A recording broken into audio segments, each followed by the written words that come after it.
Derechos del consumidor y del usuario.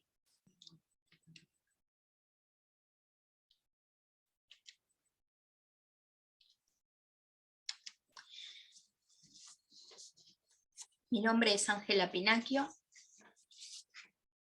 y les presento esta rama jurídica que tiene sus propios principios y fuentes. Es una materia principiológica y tiene rango constitucional.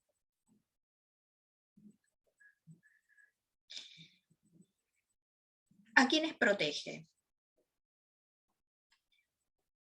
Simple, a quienes adquieren bienes o servicios nuevos o usados, ya sea pagando o de manera gratuita. ¿Y qué más podemos decir?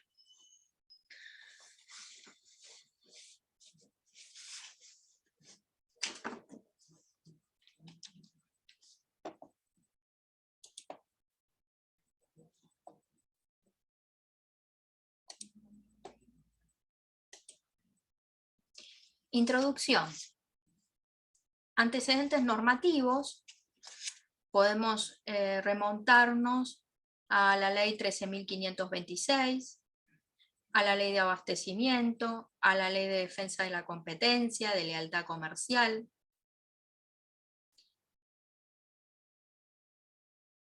Posteriormente,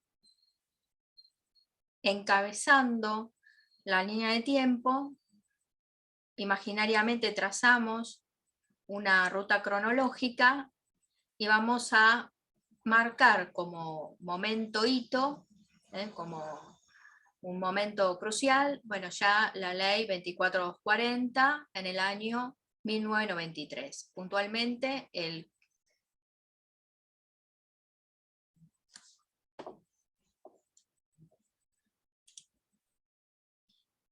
15 de octubre de 1993. Al año entrante, el decreto reglamentario 1798 del año 94, año en que se reformó la Constitución.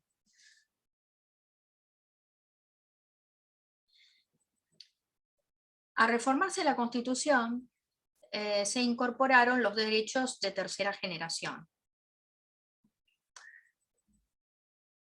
bajo el título Nuevos Derechos y Garantías. Antes se los podría ubicar, o se los ubica en el artículo 33 de los derechos implícitos. No por no estar, digamos, no por no estar mencionados explícitamente, se entendían negados.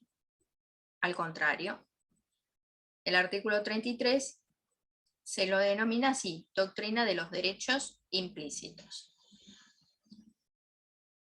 Y ya está presente desde la Constitución de 1853.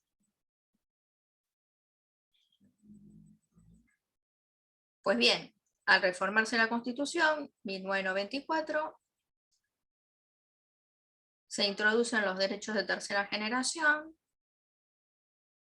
bajo el título Nuevos Derechos y Garantías, y puntualmente me voy a referir al artículo 41, 42 y 43.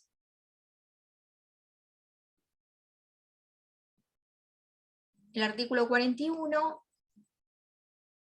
derecho ambiental, un concepto amplio de ambiente que comprende el patrimonio histórico-cultural también, y el derecho deber de todo habitante de accionar en pos del ambiente,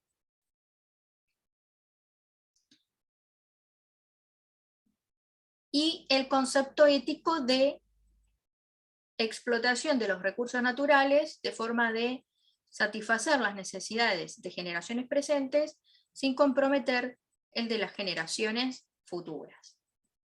un concepto de contenido ético que hoy actualmente también aplica al derecho del consumidor,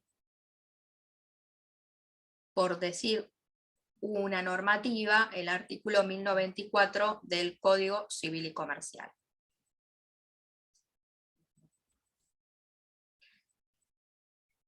Sustentabilidad desde distintos puntos de vista: económico, ambiental, cultural, social.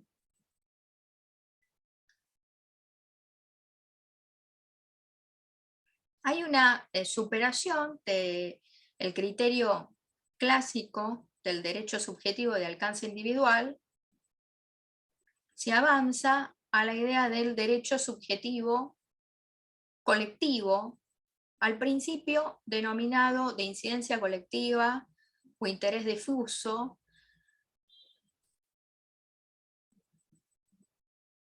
Atento a ello, se amplía la base de legitimación activa, artículo 43, se legitima al defensor del pueblo, a las asociaciones u organizaciones no gubernamentales que propendan a esos fines y al afectado.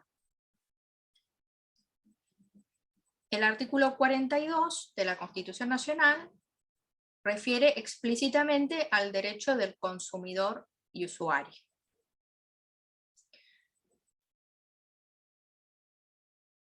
Entre los derechos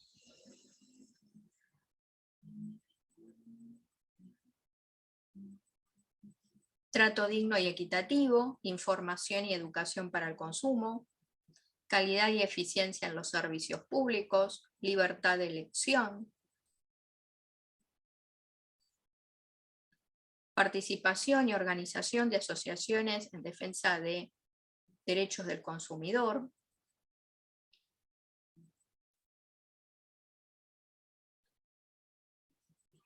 y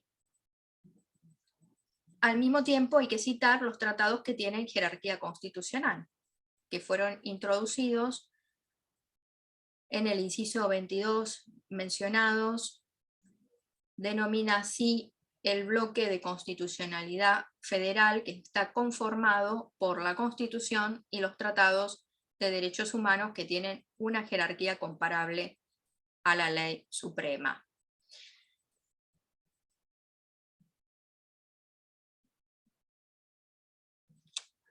De esta forma, también nos remontamos a la pirámide jurídica y ya podemos citar la Constitución, más los tratados de derechos fundamentales, artículo 75, inciso 22, que no derogan artículo alguno de la primera parte,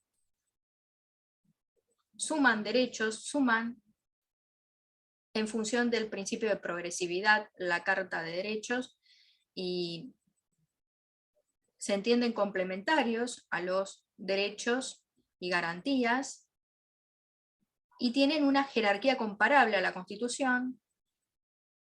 Atento a ello, que no es solo una cuestión meramente semántica, el control es tanto de constitucionalidad como de convencionalidad. Posteriormente, los tratados que tienen jerarquía superior a las leyes, recordando que en ese contexto había un cambio de paradigma político-económico y una apertura al regionalismo económico. Atento a ello, el artículo 75, inciso 24, refiere a los tratados de integración.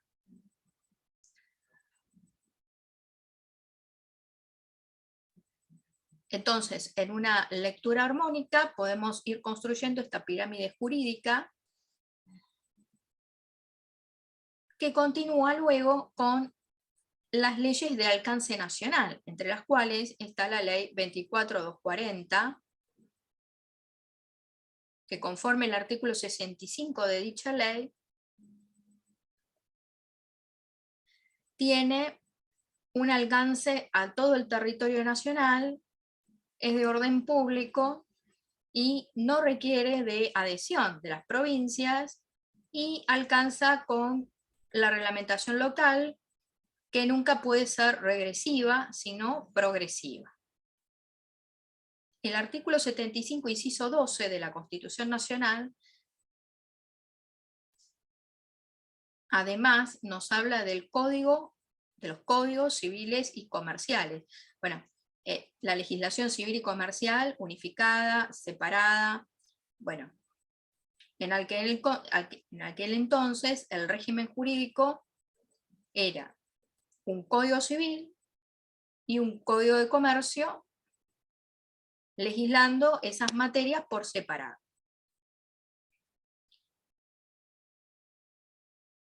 Y la ley 24240 hacía especial hincapié en el contrato de consumo. Me estoy refiriendo al texto original. Entonces, esta línea de tiempo comenzó con la ley 24240, continúa con el decreto reglamentario 1798 del año 94 y la reforma constitucional de ese año, y continúa con la ley 26.361 del año 2008, y recién, el 15 de agosto del 2015, la unificación de las materias civiles y comerciales en un solo cuerpo normativo.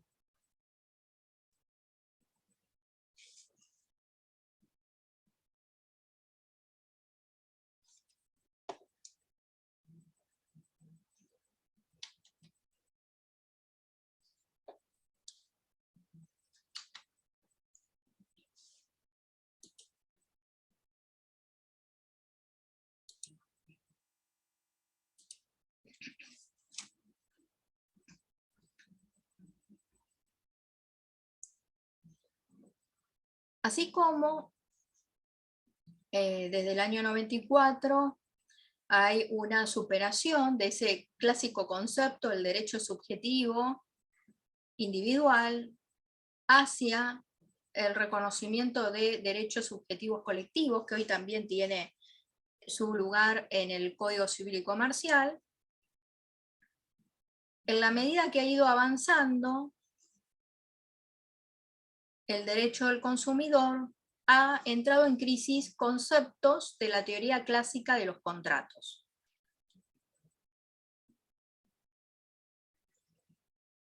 Ya Farina, en su obra Contratos Comerciales Modernos,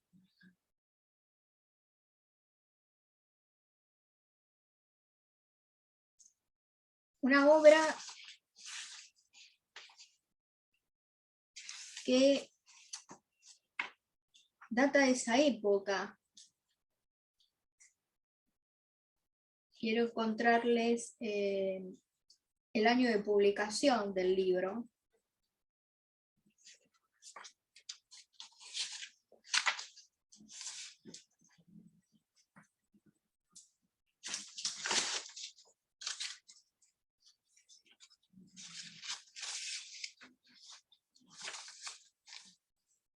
Es del año 94, Farina, Contratos Comerciales Modernos. Refería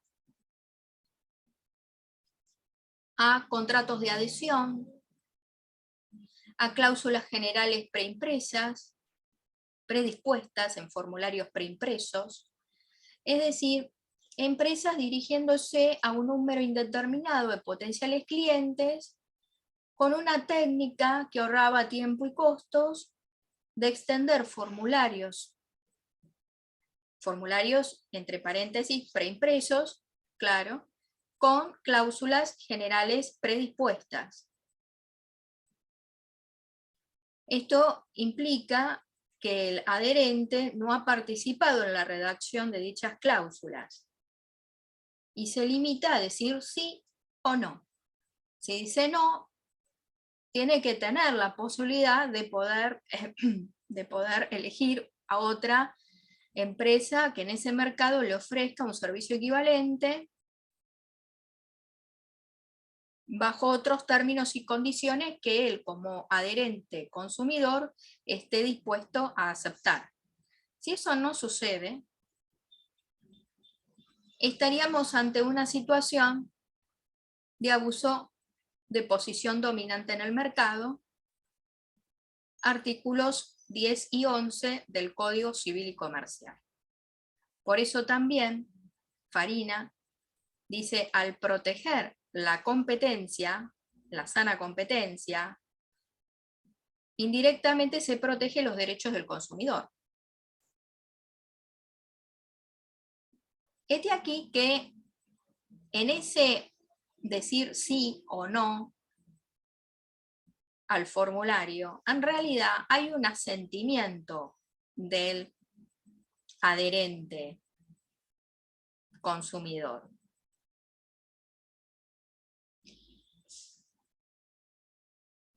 Otra cuestión que entra en crisis es el efecto relativo de los contratos.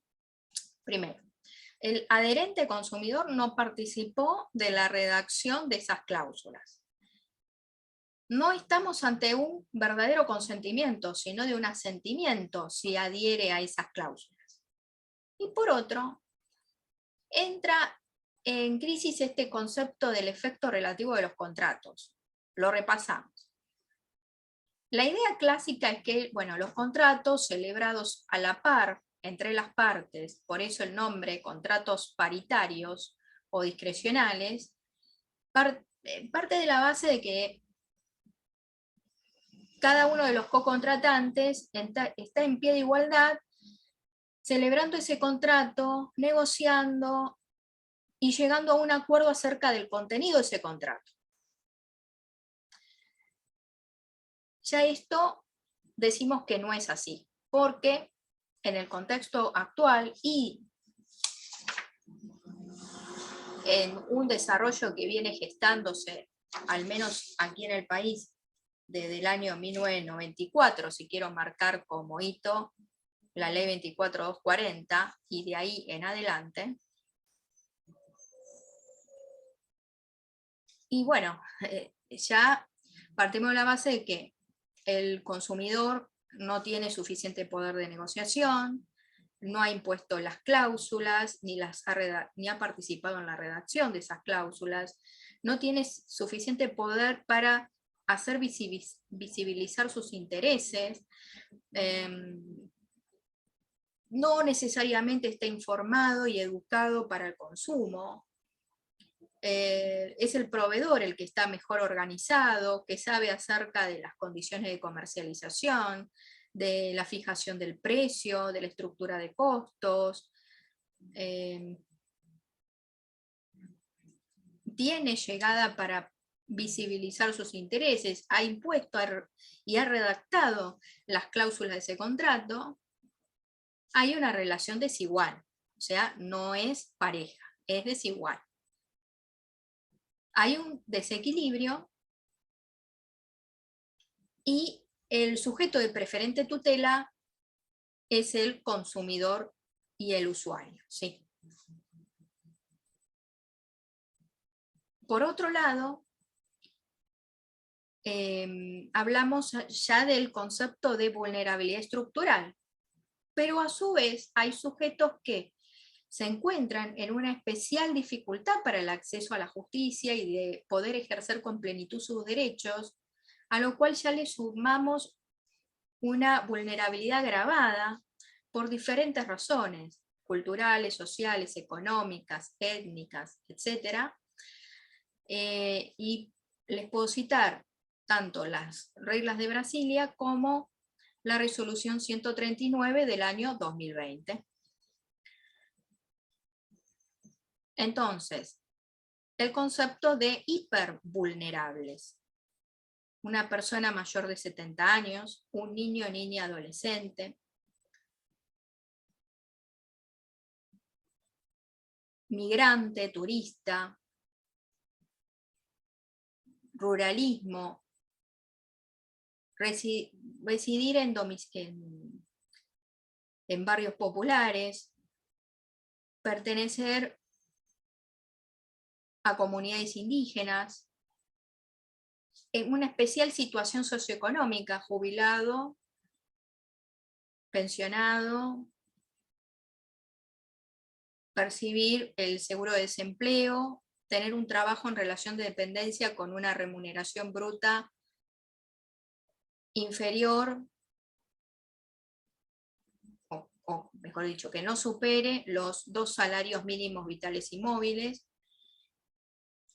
Entonces, ante estas circunstancias, que podemos ir mencionándolas de a poquito, por ejemplo, ser monotributista con un ingreso mensual que no supere en 2 veces el salario mínimo vital y móvil, el que ya les decía, está en relación de dependencia, pero cobra una remuneración bruta menor o igual a 2 salarios mínimos vitales y móviles, percibir una asignación universal por hijo, o la asignación por embarazo para protección social, pertenecer al régimen especial de la seguridad social para empleados del servicio doméstico, bueno, empleados, empleadas de casas particulares,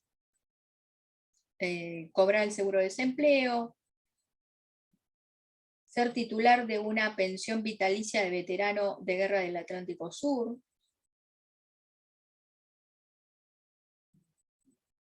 recibir una pensión no contributiva con ingresos mensuales brutos que no superan a 2 veces el salario mínimo vital y móvil. Bueno. Hipervulnerables, resolución 139 del año 2020. Entonces, la relación no es pareja, es desigual, a su vez hay quienes se encuentran en este concepto de hipervulnerabilidad.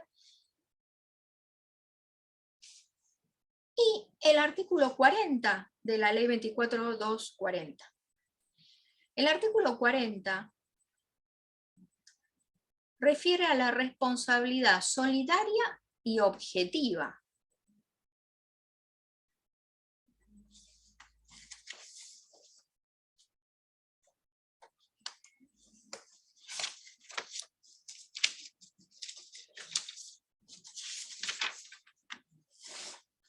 Si el daño al consumidor resulta del vicio o riesgo de la cosa o de la prestación del servicio, responderán el productor, el fabricante, el importador, el distribuidor, el proveedor, el vendedor y quien haya puesto su marca en la cosa o servicio. El transportista responderá por los daños ocasionados a la cosa con motivo o en ocasión del servicio. La responsabilidad es solidaria, sin perjuicio de las acciones de repetición que correspondan. Solo se liberará total o parcialmente quien demuestre que la causa del daño le ha sido ajena. Bueno, esta es una incorporación por la ley 24.999, bueno, fue publicado en el Boletín Oficial el 30 de julio del año 1998, está refiriéndose a la responsabilidad solidaria y objetiva. Entonces, más se concentra la atención en la relación de consumo que en el contrato de consumo. La relación es mucho más amplia,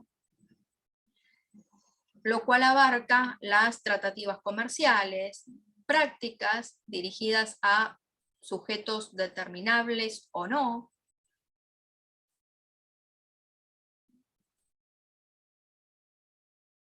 hechos unilaterales, a la oferta, al trato, a la publicidad, a toda conducta tendiente a la captación de clientes. Y las obligaciones no quedan circunscriptas en el marco de la celebración del contrato o de la entrega de la cosa, sino que continúan durante la ejecución del contrato. Lo que se tutela es el consumo, no el contrato de consumo. Y no es el vínculo con el que vendió el producto, sino con una serie de contratos anudados en la cadena de producción. En cambio, el principio del efecto relativo de los contratos enseñaba otra cosa, que, por ejemplo, Juan, Pedro celebran un contrato de locación y tiene un efecto relativo entre ellos. Si lo mismo digo de la compraventa, uno es vendedor, el otro el comprador. Un contrato que me sirve para darles otra explicación. Justo elegí el contrato de compraventa. Bueno, es un acto jurídico de disposición. Si Juan va a vender un bien de su propiedad, supongamos es un inmueble, nosotros, Ángela, Mariana y Tomás, somos terceros respecto de ese contrato que Juan va a concertar con Pedro. No tenemos ningún interés en intervenir en este contrato. Prima la libertad de contratación, la autonomía de la voluntad de las partes, salvo que alguno de nosotros, Tomás, Mariana o yo, tengamos un crédito contra Juan y nos convierta en un tercero con un interés legítimo, que es ser acreedor de un crédito contra Juan. Juan, que en ese contrato quiere desprenderse de ese bien. Y, supongamos, yo, acreedora, tengo un crédito contra Juan y tengo también un interés legítimo de intervenir porque, como ustedes saben, el patrimonio es la prenda común de los acreedores. Todo esto, bueno, se transforma. En principio, entra en crisis esta idea de la autonomía de la voluntad de las partes.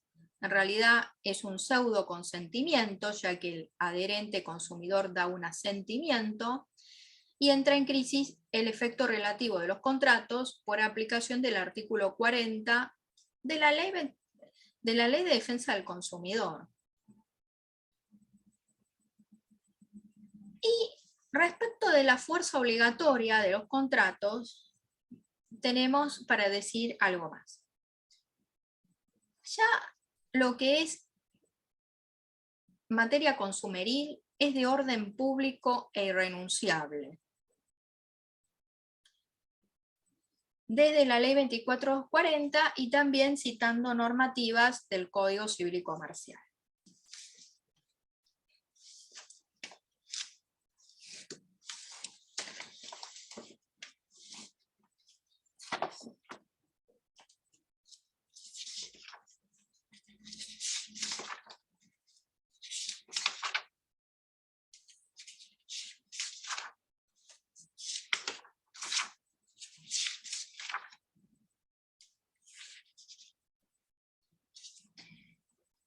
Es relativa a la fuerza obligatoria, vinculante, y podemos citar el artículo 1118 del Código Civil y Comercial,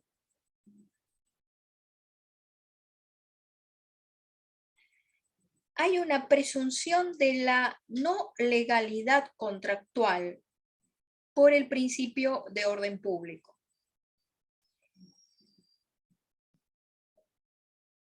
El proveedor de bienes y servicios puede alegar que las cláusulas del contrato que está proponiendo, ofreciendo, ya han sido objeto de control por parte de la autoridad competente, artículo 38,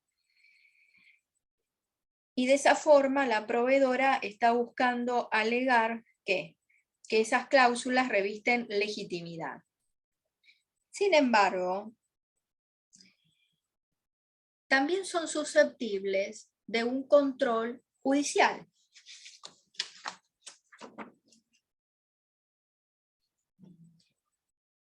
Fíjense, las cláusulas incorporadas a un contrato de consumo pueden ser declaradas abusivas,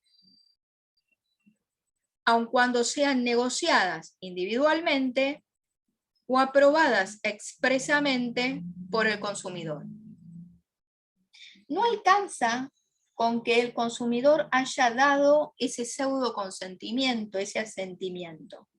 No alcanza.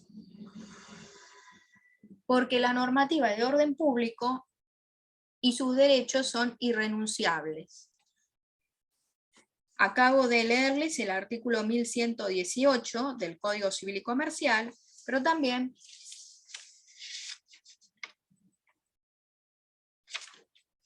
me voy a remitir al artículo 37 de la Ley de Defensa del Consumidor.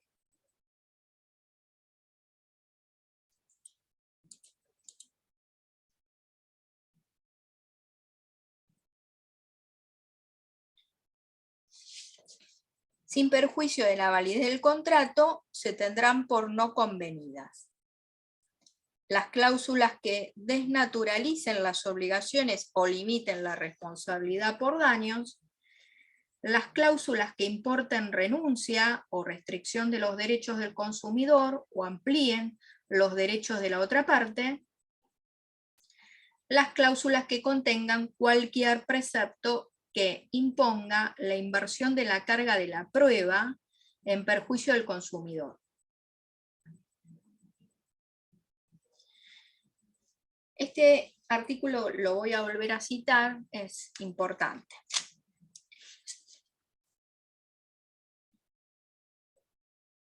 Contrato de adhesión. Contratos en formularios. Artículo 38 de la Ley 24.240. La autoridad de aplicación vigilará que los contratos de adhesión o similares no contengan cláusulas de las previstas en el artículo anterior. La misma atribución se ejercerá respecto de las cláusulas uniformes, generales o estandarizadas de los contratos hechos en formularios, reproducidos en serie y en general, cuando dichas cláusulas hayan sido redactadas unilateralmente por el proveedor del acoso o servicio, sin que la contraparte tuviera posibilidades de discutir su contenido.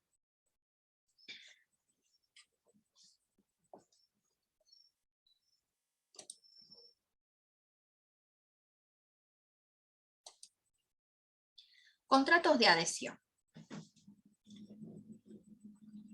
El contrato de adhesión es aquel celebrado entre el adherente y el predisponente. El predisponente es quien ha establecido, ha redactado unilateralmente las cláusulas de contrato sin que haya participado el adherente. Y ya sabemos que el rol del adherente en este caso será asentir o no. Por eso les decía del pseudo consentimiento. Como dice aquí, al principio se extendió un formulario preimpreso con fórmulas generales preimpresas, predispuestas. Bueno, conforme la actual normativa, estos contratos, estos formularios preimpresos, deberán darse a conocer por medio de los sitios web, publicar la leyenda, a su disposición los modelos de contratos que la empresa propone al momento de la concertación. Si el usuario se registra en el sitio web, deberá tener a su disposición el contrato suscripto íntegramente, no podrá remitirse a otros sitios y tiene que incluirse las modalidades, ofertas, promociones que haya acordado, suscrito.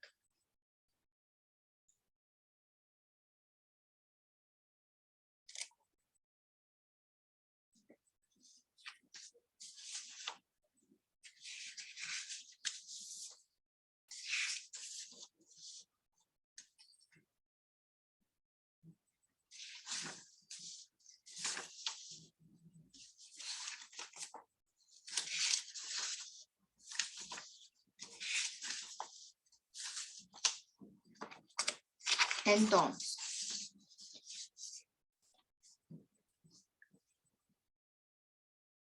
¿tengo alguna posibilidad de conocer el contrato de adhesión antes del momento en que debo decidir si lo firmo o no? La respuesta es sí. La ley obliga a las empresas que hacen este tipo de contratos a publicarlos en su sitio web, darle un modelo de contrato a cada consumidor que lo pida, mostrar en sus locales el cartel que diga se encuentra a su disposición un ejemplar del modelo de contrato que la empresa propone al momento de suscribir la contratación, y la publicación de los contratos de adhesión en la página debe ser íntegra, clara y detallada por cada modalidad, plan, producto o servicio. La información no puede remitir a otros documentos o sitios de Internet. Si los consumidores tienen un ingreso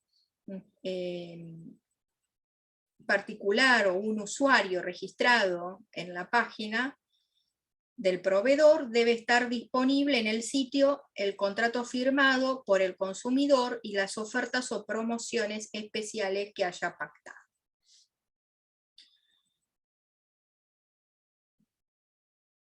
Derecho a la información, es decir, esa información tiene que ser clara, detallada, oportuna, objetiva, cierta, completa, legible, comprensible, gratuita, sobre las características y detalles de la calidad del producto, si el producto es peligroso para la salud, cómo será prestado el servicio, el precio y las formas de pago, si el producto que va a comprar o el servicio que va a contratar exige la firma de un contrato, deben mostrarte el contrato.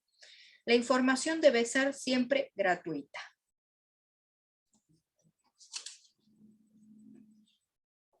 Bueno, estoy citando el artículo 4 de la ley 24240, que dice: el proveedor está obligado a suministrar al consumidor en forma cierta, clara y detallada todo lo relacionado con las características esenciales de los bienes y servicios que provee y las condiciones de su comercialización. La información debe ser siempre gratuita para el consumidor y proporcionada con claridad necesaria que permita su comprensión.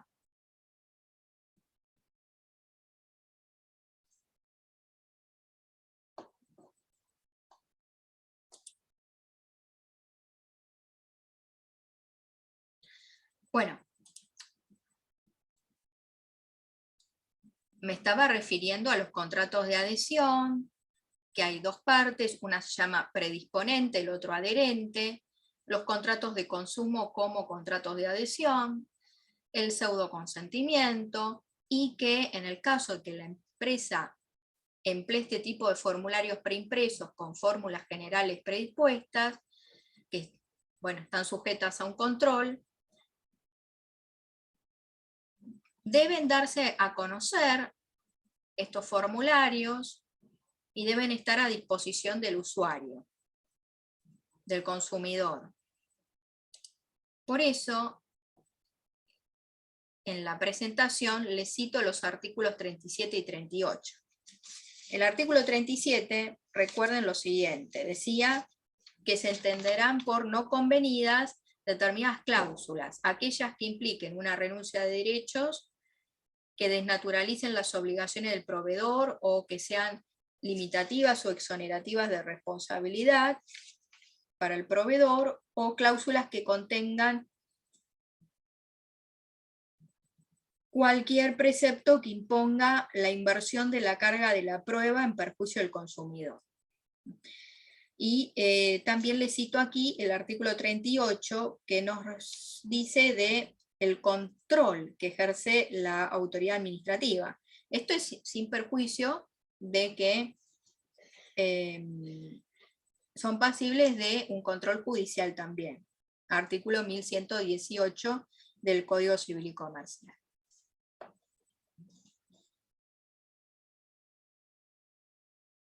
No interesa el detalle de si el consumidor adhirió, asintió, dio su pseudo consentimiento o un consentimiento. Aquí no interesa porque, repito, es una materia principiológica que tiene el principio de primacía de la realidad, principio protectorio, de orden público, de irrenunciabilidad, etc.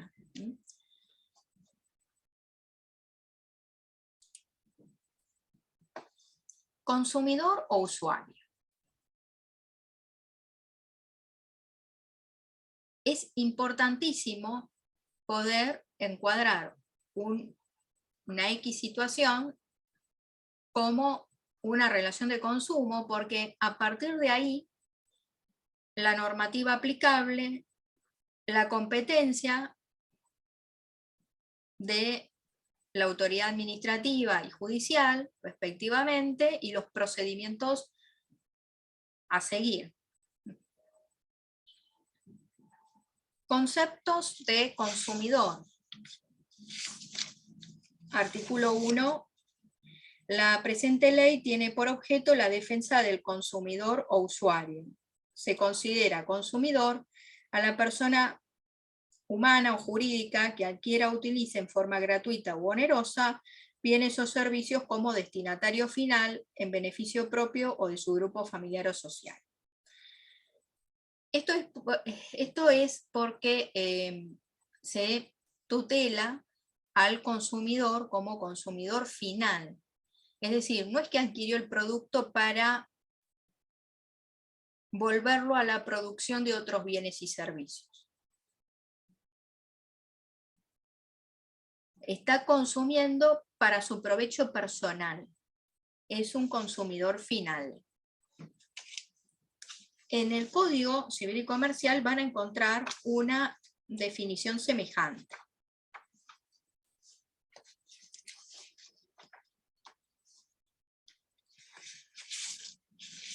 Artículo 1092.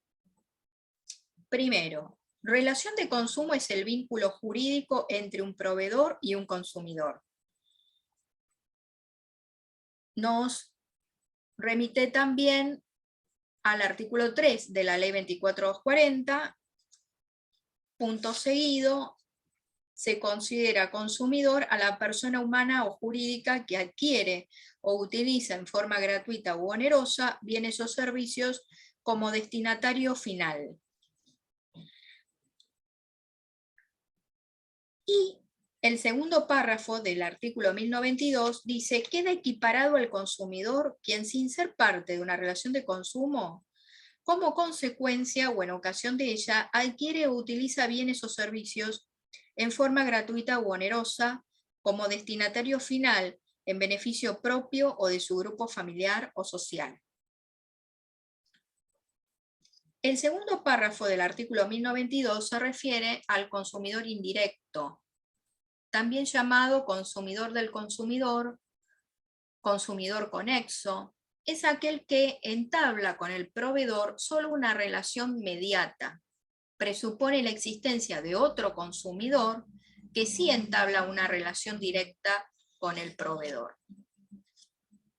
Luego está la figura del tercero expuesto o bystander, que no es parte del contrato de consumo, le genera consecuencias ese contrato del cual él no es parte, repito, pero esas consecuencias que le genera para él hacen nacer derechos que puede invocar. Cito al autor Gina, quien es el que define así al tercero expuesto o bystander. Entonces, normativa aplicable, el artículo 1 de la Ley 2440 y el artículo 1092 del Código Civil y Comercial. También el artículo 1 del decreto 1798/94. El artículo 1 del decreto reglamentario dice lo siguiente: serán considerados asimismo consumidores o usuarios quienes, en función de una eventual contratación a título oneroso, reciban a título gratuito cosas o servicios. Por ejemplo, muestras gratis.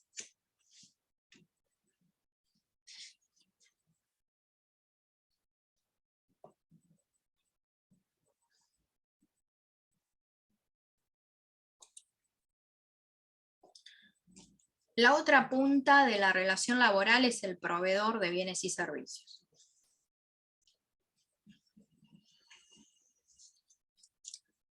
Artículo 1093 del Código Civil y Comercial y el artículo 2 de la Ley 24.240 nos da una definición.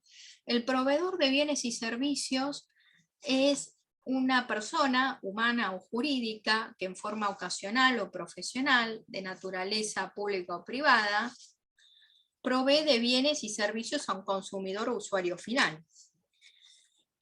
Están excluidos los profesionales universitarios matriculados en sus respectivos colegios, con excepción de las publicidades. Y el artículo 2, cuando dice actividades de producción, montaje, creación, construcción, transformación, importación, concesión de marca, distribución y comercialización.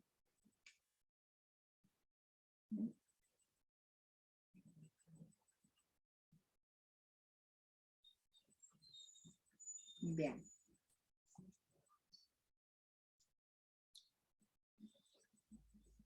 Es a título ejemplificativo, nos da una idea acerca de la cadena de producción. Relación de consumo.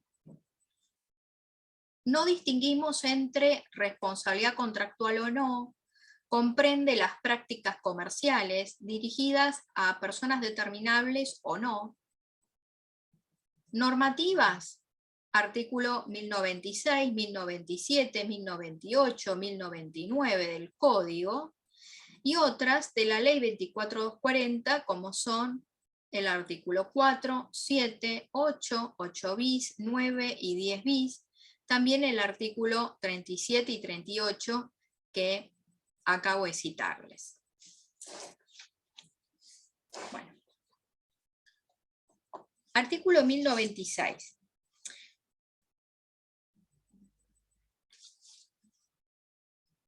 Este artículo se encuentra bajo el capítulo 2, Formación del consentimiento, sección primera, prácticas abusivas.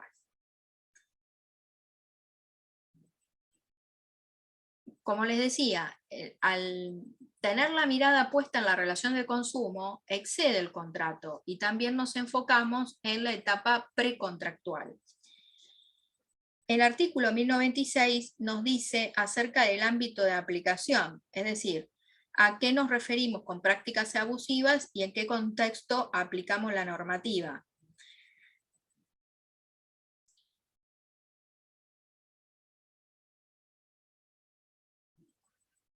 Esa práctica abusiva, esa práctica, vamos a dejar por un lado la palabra abusiva, que es su adjetivo calificativo.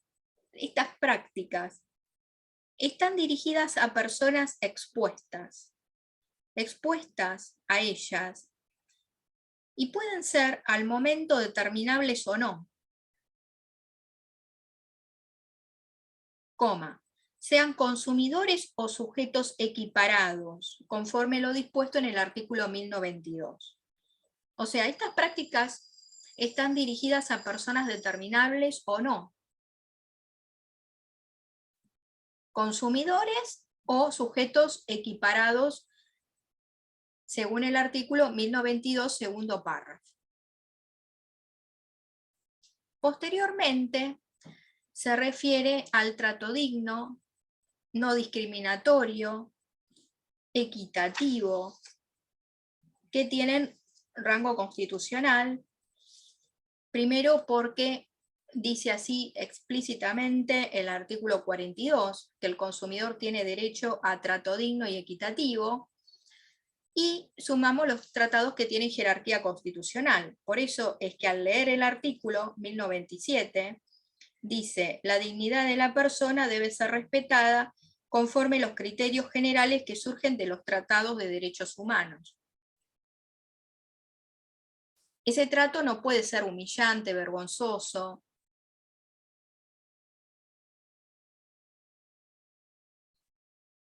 vejatorio o intimidatorio. Tampoco puede discriminar a, a extranjeros o en función de la nacionalidad. No puede hacer ningún tipo de discriminación, pero la normativa hace especial hincapié a no discriminar por la nacionalidad y en función a eso establecer precios o condiciones de comercialización diferentes por ser nacionales de otro país. Respecto de ello, cualquier excepción que se quiera establecer tiene que ser autorizada por la autoridad de aplicación y como principio general no establecer distinciones o discriminaciones contrarias a las garantías y a los tratados. El artículo 1098, trato equitativo y no discriminatorio, los proveedores deben dar a los consumidores un trato equitativo y no discriminatorio. No pueden establecer diferencias basadas en pautas contrarias a las garantías constitucionales de igualdad, en especial la de la nacionalidad de los consumidores. Esto mismo dice la Ley 2440 en el artículo 8 bis. El artículo 8 bis dice, los proveedores deberán garantizar condiciones de atención y trato digno y equitativo a los consumidores y usuarios. Deberán abstenerse de desplegar conductas que coloquen a los consumidores en situaciones vergonzantes, vejatorias o intimidatorias. No podrán ejercer sobre consumidores extranjeros diferencia alguna sobre precios, calidades técnicas o comerciales o cualquier otro aspecto relevante, y cualquier excepción a lo señalado debe ser autorizado por la autoridad de aplicación. En razones de interés general. Es decir, incluso hasta estas excepciones tienen que estar debidamente fundamentadas, razonadas, razonables. En los reclamos, y esto es importante, porque hasta aquí estoy hablando del trato digno, equitativo, no discriminatorio. No puede ser humillante, vejatorio, intimidatorio. Ejemplos, varios. Controles selectivos, controles excesivos, excesiva burocracia, no dar respuesta, evadir respuestas, demoras en la atención.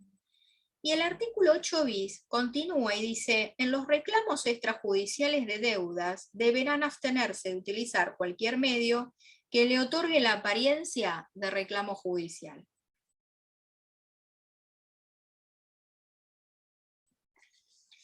Bueno. El artículo 1099 dice, están prohibidas las prácticas que limitan la libertad de contratar del consumidor, en especial las que subordinan la provisión de productos o servicios a la adquisición simultánea de otros y otras similares que persigan el mismo objetivo. Ahora bien, me refería a las prácticas abusivas, pero también les cito el artículo 4, que es el artículo 4 de la Ley 2440, deber de información. Y el Código Civil y Comercial contiene normativa acerca de la información y la publicidad. Respecto a la información, el artículo 1100 dice, el proveedor está obligado a suministrar una información, repito, cierta, detallada, comprensible, objetiva, oportuna, gratuita, prácticamente es el artículo 4 de la ley 24.240. Respecto de la publicidad, el artículo 1101, 1102, 1103 del Código Civil y Comercial, junto con el artículo 8 de la ley 24.240.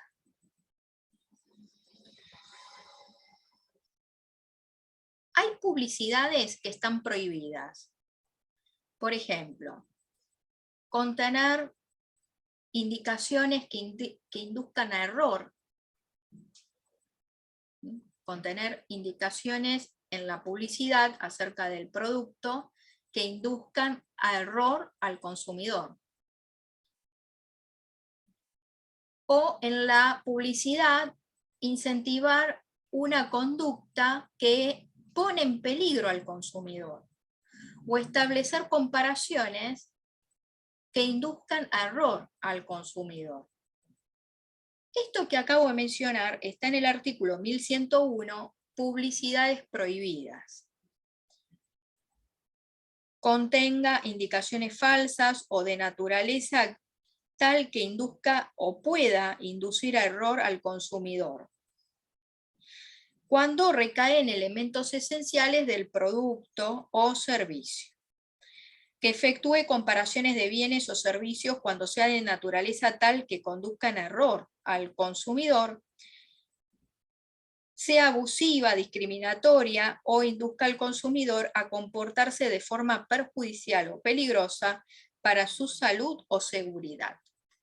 Es más, el decreto reglamentario dice que si el proveedor de bienes y servicios, luego de incorporar al comercio el producto, percata que la cosa es riesgosa,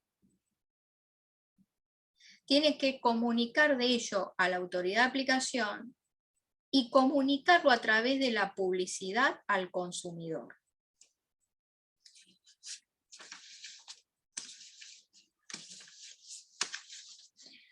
Artículo 4 del decreto 1798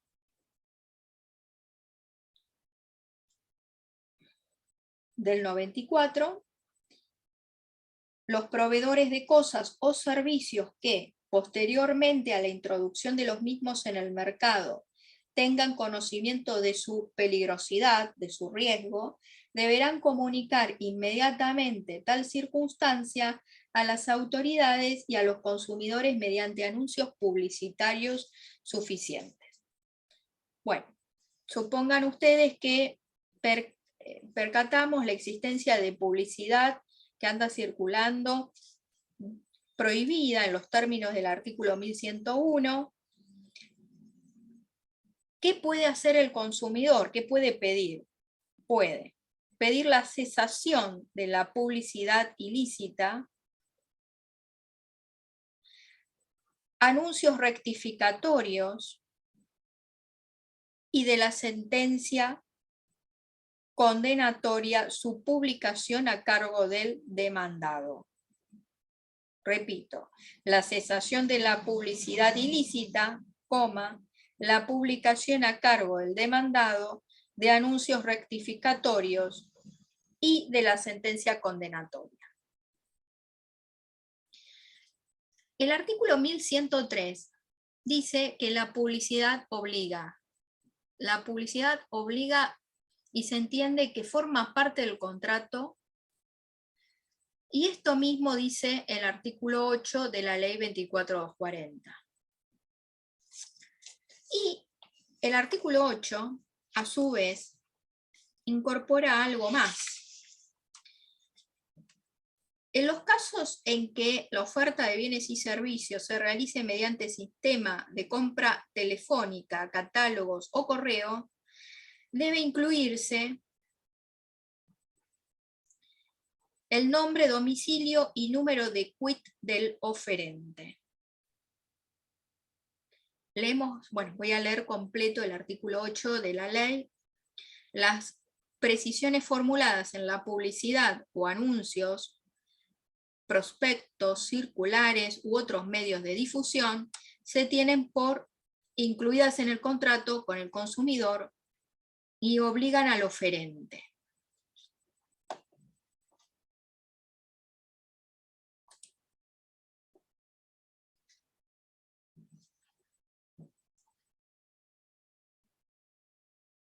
Repasamos. Trato digno, equitativo y no discriminatorio.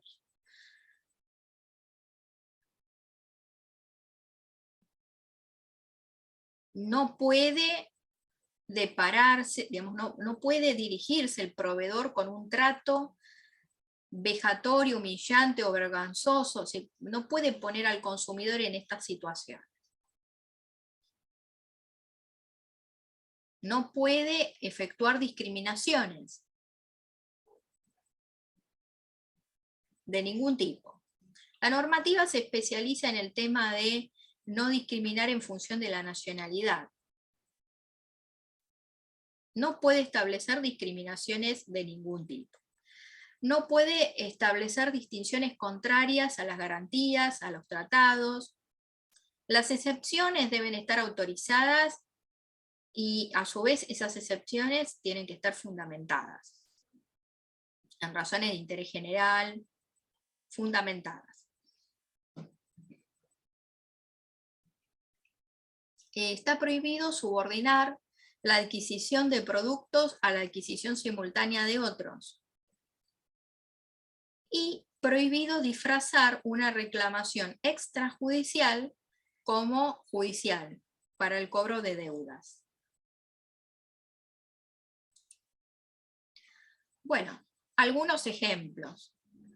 A lo largo de estas presentaciones mencioné la del consumidor aceptando muestras gratis, estudios de cobranzas,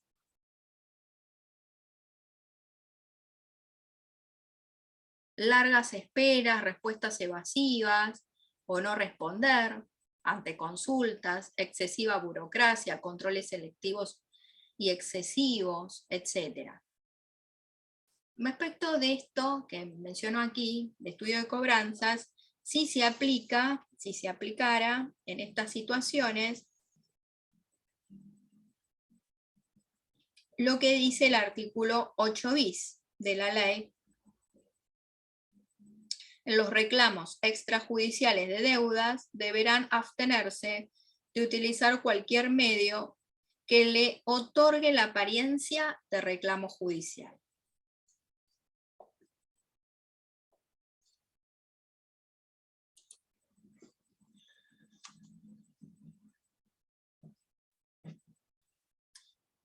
El artículo 4 de la reglamentación, se los acabo de leer anteriormente, lo reitero. Si el proveedor toma conocimiento con posterioridad de riesgos al consumidor provenientes de un producto que puso en el mercado, deberá comunicarse con la autoridad contralor y darlo a conocer al consumidor mediante la publicidad.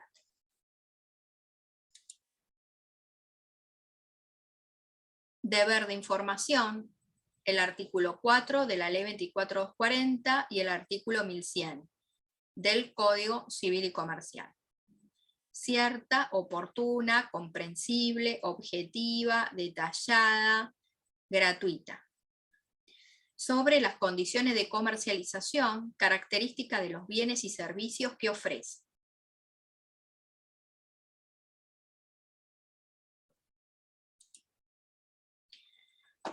Publicidades. Artículos 1101, artículo 8 de la ley 24240. La publicidad tiene que ser legal, es decir, no puede ser prohibida, como los supuestos que acabo de leerles. No puede inducir a error acerca de las características esenciales del producto. No puede incentivar un comportamiento que exponga a peligros al consumidor o establecer comparaciones que induzcan error al consumidor. Por eso la publicidad tiene que ser legal. También tiene que ser veraz y auténtica. Percatarnos de que es a todas luces una publicidad. Reitero entonces el artículo 1101. Prohibidas son las indicaciones falsas, efectuar comparaciones, todo esto que induce a error, abusivas, discriminatorias o que, bueno, se induce al consumidor a comportarse de una forma perjudicial o peligrosa para su salud o seguridad. También todo esto está prohibido. Acciones contra publicidades prohibidas.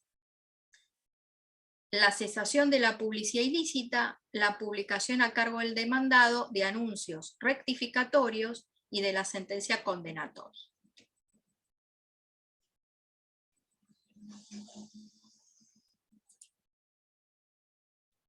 Ley 24240 en materia de publicidad. La publicidad obliga, tiene fuerza obligatoria aunque no se haya reproducido en los contratos. Se entiende que forman parte del contrato. Si es por catálogos, por mail, teléfono, además hay que acompañarlo de estos datos: nombre, domicilio y quit del oferente.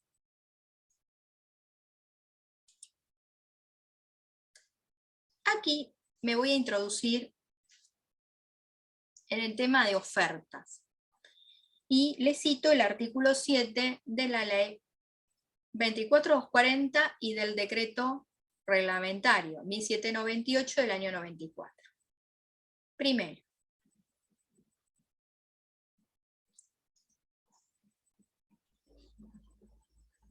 el proveedor puede modificar cuantitativa y temporalmente la oferta. También puede limitarla. Y puede limitarla cuantitativa y temporalmente. Segundo, obliga hasta tanto no sea revocada por los mismos medios e igual forma en que dio a conocerla. Ahora, respecto de las ofertas que se anuncian fuera del lugar de comercialización, el artículo 7 del decreto reglamentario dice que esas deben contener fecha de inicio y fecha de cierre. Repito, las ofertas que se han lanzado fuera de la zona de comercialización. Tiene que contener fecha de inicio y cierre. Todas las ofertas también tienen que mencionar de cuánto disponen para poder cumplir con la oferta. Cuando me refiero a la oferta, estoy diciendo de anuncios que están dirigidos a un número indeterminado de personas. Serían los potenciales clientes, consumidores potenciales, indeterminados. Artículo 7. La oferta dirigida a consumidores potenciales, indeterminados, obliga a quien la emite durante el tiempo en que se realice, debiendo contener la fecha precisa de comienzo y de finalización, así como también sus modalidades, condiciones o limitaciones. La revocación de la oferta es eficiente una vez que haya sido difundida por medios similares a los empleados para hacerla conocer. La no efectivización de la oferta, el incumplir la oferta, lo hace pasible de las sanciones del artículo 47 de la ley 24240. Y al mismo tiempo, le cito el artículo 10 bis, que dice el incumplimiento de la oferta o del contrato por el proveedor. Por otro lado, remarco que la oferta tiene fuerza vinculante, obliga. ¿Y qué sucede cuando la oferta es por medios electrónicos? Artículo 1108. Las ofertas de contratación por medios electrónicos o similares deben tener vigencia durante el periodo que fije el oferente, o en su defecto durante todo el tiempo que permanezcan accesibles al destinatario.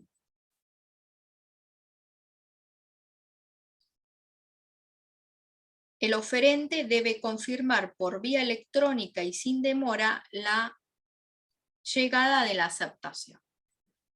Este artículo 1108 lo volveré a citar cuando trate específicamente venta a domicilio, por correspondencia, contratos celebrados fuera del establecimiento, contratos celebrados a distancia.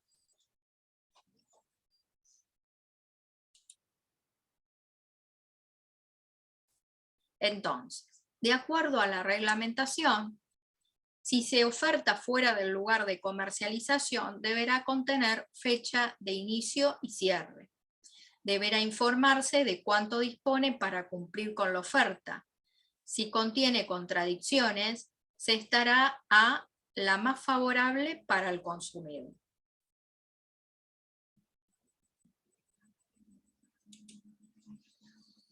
Incumplimiento de la oferta. Aplicación del artículo 7 de la Ley 24240, que nos remite a las sanciones del artículo 47, y el artículo 10 bis de la Ley 24240, que es aplicable ante el incumplimiento de la oferta o del incumplimiento contractual. Ejemplos. Incumplimiento del programa Precios Cuidados, no informa las condiciones de la oferta promocionada, omite la fecha de inicio de la promoción y también la cantidad de cupones disponibles para cumplir con la oferta. Entonces, estoy citando los artículos 4 y 7 de la Ley 24240.